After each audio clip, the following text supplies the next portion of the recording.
시청자 여러분 안녕하십니까? VOA 모닝뉴스 시작합니다. 한국 대통령으로는 처음으로 나토 정상회의에 참석한 윤석열 한국 대통령이 연이은 양자회담을 통해 북핵 문제에 대한 협력을 당부했습니다. 한국을 비롯한 아시아 국가들의 나토 정상회의 참석에 중국은 강력히 반발했습니다. 첫 소식 조은정 기자가 보도합니다. 스페인 마드리드에서 열리고 있는 북대서양 조약기구 나토 정상회의의 마지막 날인 30일, 한국의 윤석열 대통령은 주스탱 트리도 캐나다 총리와 정상회담을 갖고 북핵 문제와 양국 현안을 논의했습니다. 한국 대통령실에 따르면 윤 대통령은 한국 국민은 캐나다의 한국전쟁 참전에 고마움을 잊지 않고 있으며 캐나다의 참전은 한국이 자유민주주의와 시장경제를 발전시키는 데 큰 역할을 했다고 말했습니다. 또 북핵 문제와 관련해 한국 정부가 대화의 문을 열어두고 있으나 북한의 도발에 대해서는 단호하게 대응할 것이라는 입장을 재확인하고 국제사회 단합을 유지하기 위해 계속 긴밀히 공조하자는 뜻을 밝혔습니다. 이에 트리도 총리는 북한의 완전하고 검증 가능하며 불가역적인 비핵화를 목표로 국제사회가 대응해야 한다면서 북핵 문제에 대한 한국 정부의 노력에 지지 의사를 밝혔습니다.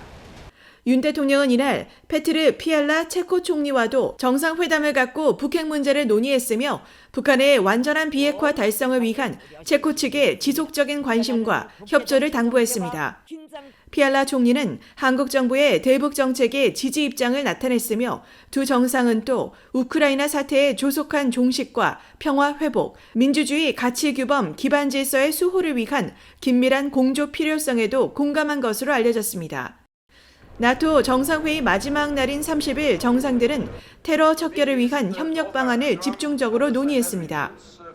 Today we will discuss how NATO can address the causes of instability and step up our efforts in the fight against terrorism. 국제 테러 척결을 위한 회의가 마무리되면 각국 정상들은 각각 기자회견을 열고 결산 발언을 할 예정이며 이를 끝으로 나토 정상회의는 폐막하게 됩니다. 이런 가운데 중국 정부는 한국을 포함한 인도태평양 영내 국가들의 나토 참석을 비난하며 반발했습니다. 자오리젠 중국 외교부 대변인은 30일 정례 브리핑에서 한국과 일본, 호주, 뉴질랜드 등 아시아 4개국이 나토 정상회의에 참석한 데 대해 중국의 이익을 해치는 상황을 좌시하지 않겠다면서 나토가 냉전 사고를 수출하고 블록 대결을 되풀이하기 위해 아시아 태평양 지역의 촉수를 뻗고 있다고 주장했습니다. 이에 대해 한국 외교부의 최영삼 대변인은 정례 브리핑에서 나토 정상회의 참석은 핵심 가치와 규범을 공유하는 국가들과 포괄적 협력 방안 논의를 위한 것이라면서 한국 정부는 이번 나토 정상회의 참석이 특정 국가를 배제하거나 겨냥한 것이 아니라는 점을 분명히 밝힌다고 강조했습니다. VOA 뉴스 조은정입니다. 미국 공화당 상원 의원들은 조 바이든 대통령에게 북대서양조약기구 나토가 중국과 러시아의 위협에 동시에 대응하도록 할 것을 촉구했습니다. 나토의 새 전략 개념에 맞춰 한국 등 인도태평양 동맹국들과 나토 협력을 강화하는 구체적 방안을 논의할 것도 요구했습니다. 이조은 기자가 보도합니다. 공화당의 마르코 루비오 상원의원과 존 유언스트 상원의원, 릭 스컷 상원의원은 최근 조 바이든 대통령에게 보낸 공개 서한에서 북대서양 조약기구 나토 동맹국들과의 전략 개념을 갱신해야 한다고 강조했습니다. 나토 동맹은 러시아의 우크라이나 침공에 맞서는 동안에도 중국과의 경쟁이라는 현실을 반영하기 위해 새 전략 개념을 세워야 한다는 겁니다. 의원들은 서한에서 새 전략 개념에 담겨야 할 구체적인 내용 가운데 한국 등 인도태평양 동맹국과의 협력 방향도 제시했습니다. 먼저 새 전략 개념은 나토 동맹이 우크라이나에 대한 러시아의 전쟁에 대응하고 인도태평양 지역에서 미국의 동맹과 나토 영토를 위협하는 중국의 점증하는 공격성을 억제하는 두 가지 측면을 가져야 한다고 강조했습니다. 그러면서 바이든 대통령이 이번 나토 정상회담에서 나토의 평화를 위한 파트너십 등을 모델로 삼아 한국, 일본, 호주, 뉴질랜드가 나토와의 협력을 강화하는 방안에 대해 구체적으로 논의할 것을 촉구했습니다. 또 새 전략 개념은 중국과 러시아가 고안한 새로운 분쟁 방식을 반영해야 한다면서 나토의 군사태세 재조정이 필요하다고 밝혔습니다.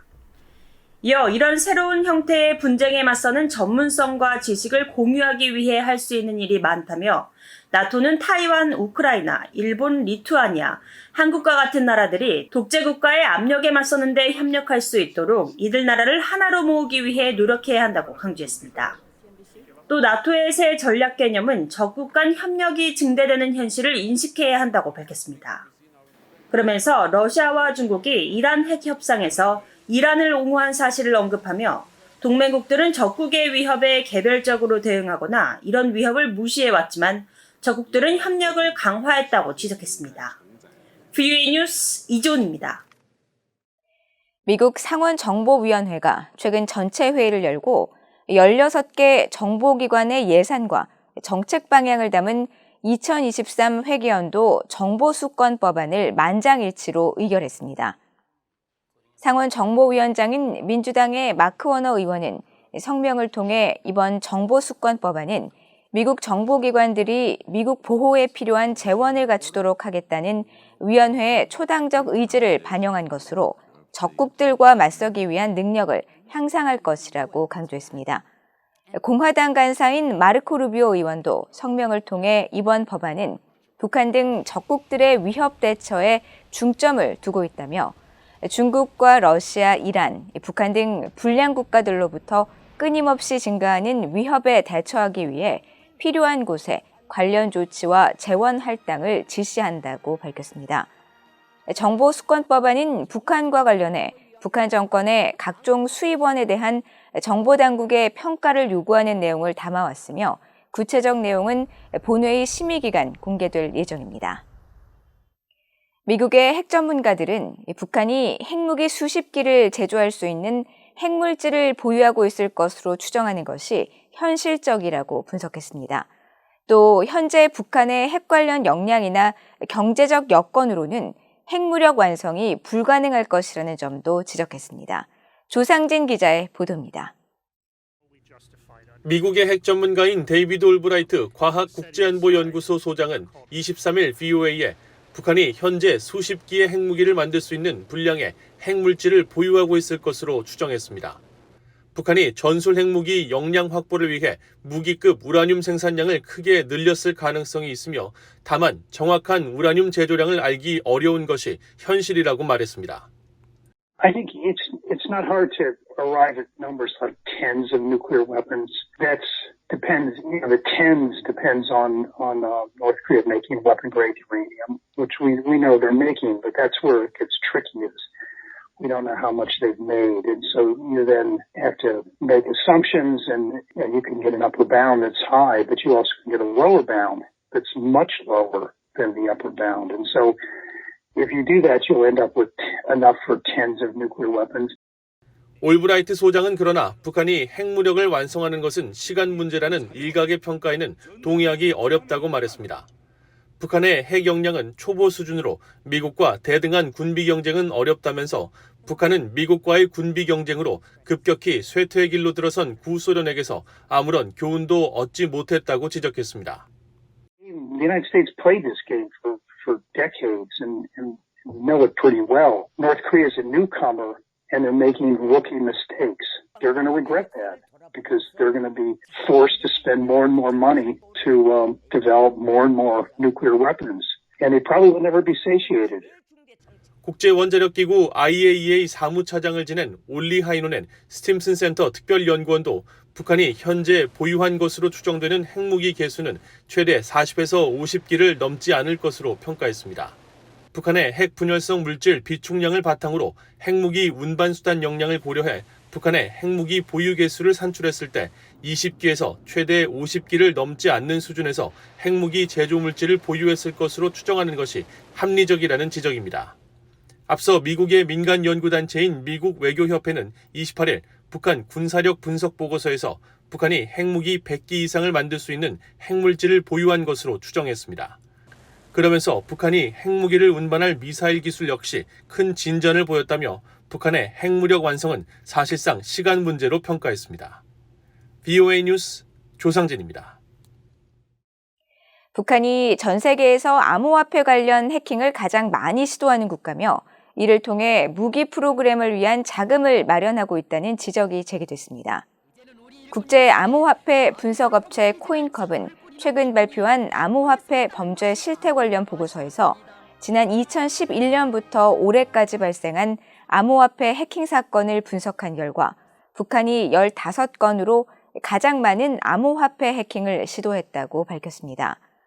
이어 북한 정부 후원 아래 7천여 전문 해커들이 전 세계 공공 분야와 민간 부문을 대상으로 지속적인 해킹 공격을 펼치고 있으며 이를 통해 북한의 무기 프로그램을 위한 자금을 마련하고 있다고 지적했습니다.